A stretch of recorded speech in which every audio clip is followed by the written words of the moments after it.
Atlanta didn't always announce when it was breaking you.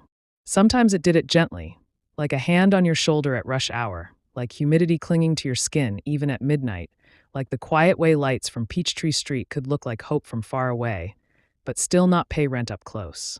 Amara Brooks knew that kind of quiet breaking. She was 27 and had learned to hold herself together the way her mother taught her.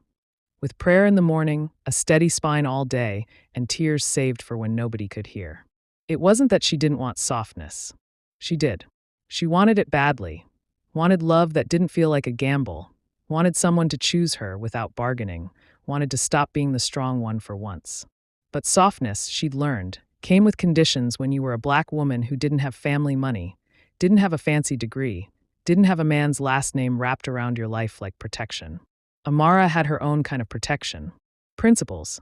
She grew up in Southwest Atlanta, the kind of neighborhood where women learned to lock their doors and their hearts at the same time.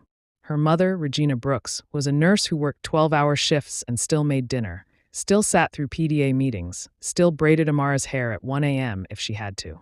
Regina used to say, "Baby, the world will try to take pieces of you. Don't hand them anything for free." That sentence became Amara's compass. She dated slowly, carefully. If a man wanted her body before he wanted her mind, she walked away.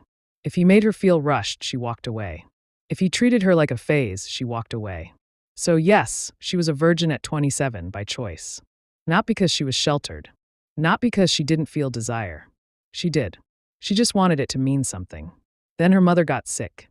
A quiet sickness at first. Fatigue. Forgetting things. Then one day, Regina collapsed in their tiny kitchen, and the diagnosis came like thunder: aggressive cancer.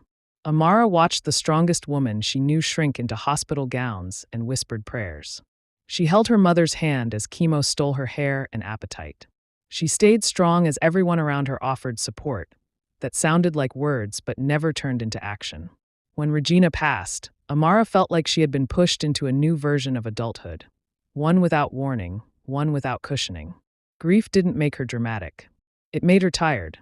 And when bills started stacking up, medical costs, funeral costs, rent, Amara took every shift she could get. Home health work, overnight care, hospice aid jobs. If someone needed help, she said yes. Because saying no was a luxury.